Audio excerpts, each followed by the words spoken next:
siang untuk kita semua. Perkenalkan, nama saya Elisabeth Ngamut, biasa dipanggil Elis. Saya dari mahasiswa Sekolah Tinggi Pertanian Stikpar Kutai Timur, jurusan saya Kehutanan. Sekarang kami melaksanakan kuliah kerja nyata di Desa Sangatta Utara, Kecamatan Sangatta dan Kabupaten Kutai Timur. Minggu ini merupakan minggu kedua dalam melaksanakan kuliah kerja nyata atau KKN kami. Tidak hanya itu, kami juga bekerja sama dengan Bumdes, Pakdes beserta jajarannya, RT-RT, dan juga Polres Kutai Timur dalam membentuk aturan atau tatanan di daerah selama masa pandemi COVID-19. Hanya minta ditunda saja. Jadi kita tidak, namanya itu dakwah, jangan sampai kita larang, tetap kita ini harus kita anukan, cuma kita minta ditunda. Kalau tidak ada COVID nanti insya Allah akan kita laksanakan. Untuk penyemprotan desinfektan Pak, apakah sudah dilakukan di masjid ini? Sudah. Kita lakukan bersama-sama masyarakat, ya termasuk ya aparat desanya, kalau di sini kan RT ya. Sama RT. Nah kemudian setiap hari itu juga dipel, nah kadang-kadang menggunakan backlink, kadang-kadang menggunakan wipol. Penyemprotannya seberapa kali Pak? Penyemprotannya sekitar 3 kalian. 3 kali ya? Ya. Tapi kalau pembersihan lantai itu setiap hari. Setiap hari kalau lantai. Ya. Karena kami ada mabotnya masjid. Jadi selama virus corona ini Pak, baru 3 kali dilakukan penyemprotan? Iya. Sekitar 3 kali aja. Itu Pak bahannya dapat dari mana desa? Apanya? Bantuannya itu? Bahan kita bikin sendiri. Oh bikin sendiri Pak ya? Iya, melihat di YouTube. Habis itu kita bikin sendiri, kemudian kita dapat. Kreatif sekali ya Pak. Tapi ya nggak tahu, kalau kan saya kadang-kadang juga keluar kota ya. Nah, saya nggak tahu juga kalau pas saya di luar kota itu ada penyemprotan. Karena di sini kan pengurusnya. Kayaknya kalau dari pemerintah ya, yang pakai pemadam itu sekali, tapi hanya lewat di jalan aja. Dia nggak langsung ke masjid tuh Pak ya, di jalan-jalan aja ya? Ya, itu di jalan aja. Kalau di masjidnya, yang saya tahu ini adalah swadaya. Ya, artinya menggunakan dana dari masjid.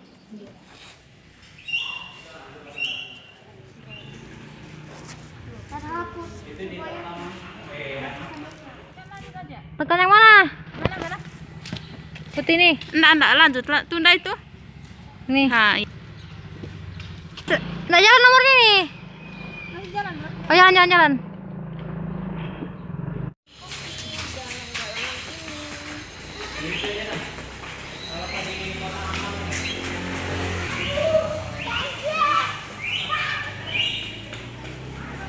luar dalam kah ini?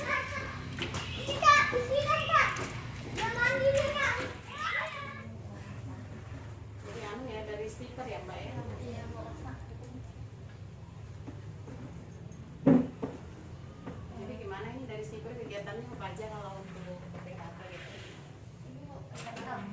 Buat toga Bu. Oh buat toga ya? Ya itu di depan sudah ada kami cek ban-bannya buat toga, cuma masih cari tanah Bu. Soalnya nggak biasa belum masih tanah. Ya kalau toga sebenarnya itu salah satu program PKK juga ya, termasuk Pokja 3. Dari Pokja 3 itu toga itu salah satu kegiatan utama kalau di Pokja 3. Nah cuma kebetulan kita mungkin masalah dengan halaman, jadi toga kami itu agak, biasanya harusnya PKK tuh punya kebun toga sendiri ya di kantor, cuma karena lingkungannya tidak mengizinkan. Nah ada beberapa kelompok PKK kita di RT yang melakukan toga. Nah itu kalau untuk toganya itu dari Pokja 3 itu.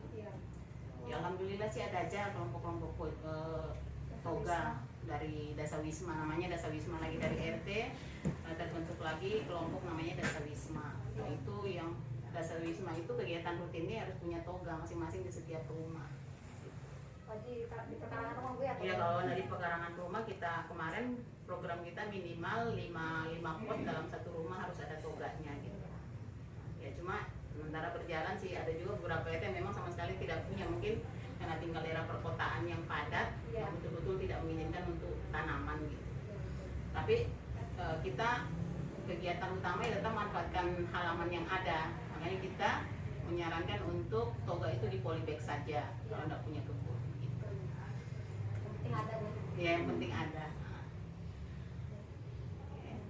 Itu dari Pokja 3 ya. Iya. Dari Pokja 2, Mbak Suraya, Mbak Soraya, jelaskan aja, mungkin mbaknya belum tahu. Mbaknya mau nanya. Oh ya, silakan. Saya mau nanya Bu, Iya.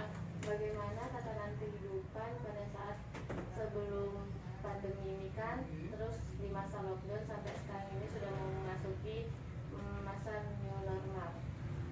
Kalau kegiatan kita sendiri, terutama untuk kegiatan PKK otomatis kita terbatas ya, kita tetap melalui daring juga untuk kelompok-kelompok PKK-nya.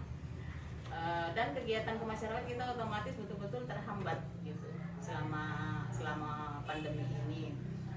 Tapi kalau untuk secara online kita tetap seperti pembagian masker, nah itu tetap kita lakukan, cuma dengan waktu yang sangat terbatas gitu. Kadang-kadang pembagian masker itu kita kirim saja untuk anggota-anggota PKK di RT. Karena kita dari PKK desa ini kita turunnya ke RT-RT gitu. Saya rasa itu aja sih, kita tidak bisa terlalu banyak bergerak selama pandemi ini. Ya tetap SOP kesehatan yang kita anjurkan. Ya. Ini kan new normal nih. Iya. Di new normal ini Ibu ada melaksanakan kegiatan lagi kah atau memang belum berjalan atau ada rencana gitu? Nah, karena ini kita sudah mulai rencana, sudah mulai memasuki, ada beberapa RT yang sudah mengundang, tapi itu juga sifatnya yang memang untuk menangani pandemi ini. Tapi kalau untuk kegiatan lain seperti arisan, seperti kayak posyandu itu masih sangat terbatas kita berkunjung ke RT-RT. Tapi kalau untuk kegiatan semua berhubungan dengan SOP kesehatan aja. Ya, masih mengikuti protokol kesehatan. Kalaupun kami turun mungkin dari sekretariat aja ya, dari Pokjanya juga belum banyak kegiatan kecuali posyandu itu dari Pokja 4. Kalau Pokja lain mungkin belum bisa terlalu aktif. Kalau posyandu memang dari Ya.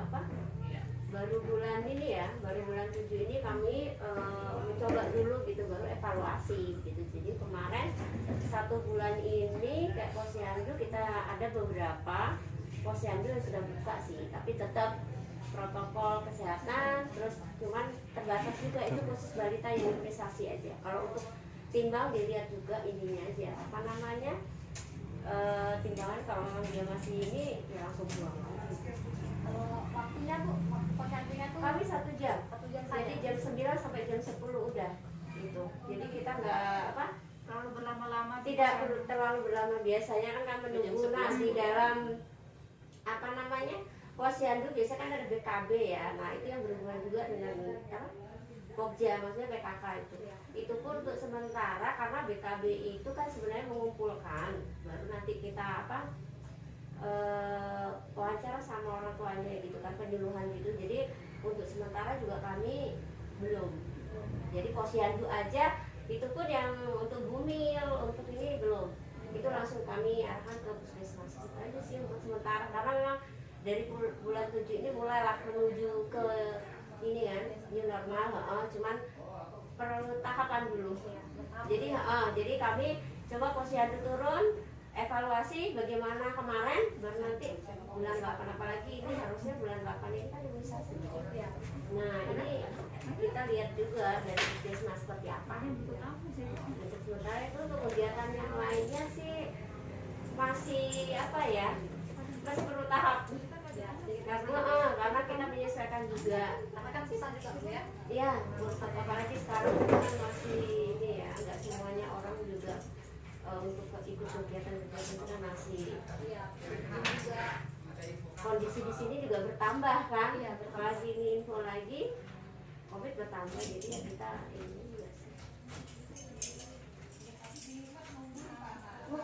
Ya. kalau untuk kegiatan PKK itu Bu dibentuk dalam berapa tahun? PKK itu dibentuk berdasar ini memang dari desa ya, SK-nya dari desa. Kita bentuk melalui pemilihan dan warga. Tetap kita melalui pemilihan. Kalau Pokja kita memilih sesuai dengan bidangnya masing-masing, dan itu biasa kita milih dari gabungan-gabungan RT.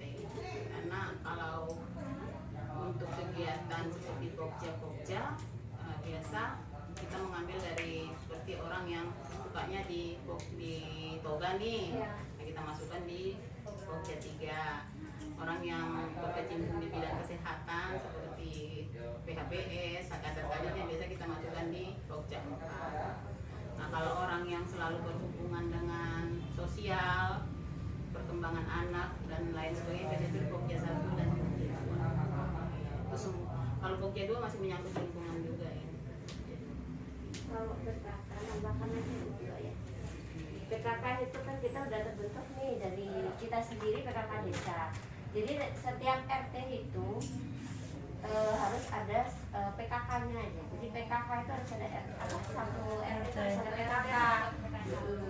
Dan di PKK itu ada dasabisma seperti itu. Jadi di tatanannya dari PKK RT mereka membentuk dasabisma. Jadi dasabisma itu kan 10 KK. Jadi untuk pendataan itu enak sih. Gitu. Nah, jadi mereka yang mulai itu dasabisma itu sendiri. Jadi kalau kayak kita ini PKK dari desanya. Gitu. Jadi mereka setiap RT, dan kita ada juga sih ya sebelum ini ya. Jadi kita ini proses sebenarnya kemarin sebelum lockdown itu dari tahun kemarin itu maksudnya kami ini proses kemarin tuh. Jadi ada beberapa RT yang sudah kita bentuk gitu. Cuman sebenarnya kemarin itu udah plan gitu rencana kerja. Ada pandemi ini udah kita dan kita juga kan terdiri dari 66 RT, jadi tidak mudah gitu loh untuk turun ke lapangan itu. Karena banyak sekali itu. Karena 66 RT kita, ya, sama desa sama tahun-tahun. Iya. Kalau ada yang mau tambahkan? Sudah dijawab. Oh iya. Ini banyak kan ya. Ya, mungkin itu aja Bu yang kami tanyakan. Untuk selanjutnya teman-teman ini ada kegiatan lagi mau dibantu Bu. Ya bisa. Iya. Kalau misalnya ada kegiatan yang mau turun ke RT, nanti bisa kita dampingi. iya. Ya Atau lingkup desa aja. Iya. Ke RT bisa sih Bu. siapa tahu ada kegiatan ke RT, bisa kok kita dampingi. Ini kan dari kan bersih-bersih masjid kan? Iya, Dari bersih-bersih masjid tadi ya katanya. Iya, Bu, harus masjid di mana? di Gang Cendrawasih. Itu termasuk ke RT kan masalahnya ya. Iya. Kegiatan RT. Kehidupan dari sebelum COVID pas sampai masa lockdown selama 3 bulan sampai ini normal kayak gini. Oh baik. Baik, terima kasih. Assalamualaikum warahmatullahi wabarakatuh. Jadi memang COVID-19 kemarin sempat 3 bulan juga. Ada khususnya desa Sumatera Utara kita sendiri memang wabah ini membawa dilihat gitu. Dan imbasnya juga sampai ke kita. Jadi adapun kepedulian desa selama pertama di awal, desa, pemerintah desa maupun kecamatan itu kita berperanan penting kemarin. Kita sosialisasikan masyarakat keliling tiap hari untuk mengimbau PHBS itu perilaku hidup sehat. Memang PHBS itu memang kita terapkan, namun masyarakat kesadaran kurang. Untuk anggaran kepedulian dari dana desa kita itu kemarin beberapa yang positif yang ada di Sumatera Utara kurang lebih bulan kemarin sih yang tercatat itu untuk desa kita tahu aja Sumatera Utara itu 15 orang yang positif yang dari Goa kemarin. Itu kepedulian kita dari desa, gunakan dana desa kita bantu untuk sembakonya selama mereka di karantina di rumah. Assalamualaikum warahmatullahi wabarakatuh. Waalaikumsalam warahmatullahi wabarakatuh. Selamat pagi. Memasuki sesi kondang kita yang begitu semangat, tegas. Yang terhormat seluruh bapak-bapak, ibu-ibu selaku ketua RT kami di wilayah Desa Sumatera Utara. Alhamdulillah wasyukurillah kita patut panjatkan puji syukur kepada Allah, kita masih diberikan nikmat sehat, nikmat hidup dan bisa berkumpul pada kesempatan ini. Ya, baik, singkat saja saya menyampaikan karena kita waktu kita dibatasi sampai jam 11. Saya ceritakan dulu bahwa di Indonesia ini sudah ada kasus 100.000, lebih daripada 100.000. Yang meninggal sudah 4.000 orang. Bayangkan bapak-bapak ibu di Indonesia itu yang terkonfirmasi dan sempat diperiksa.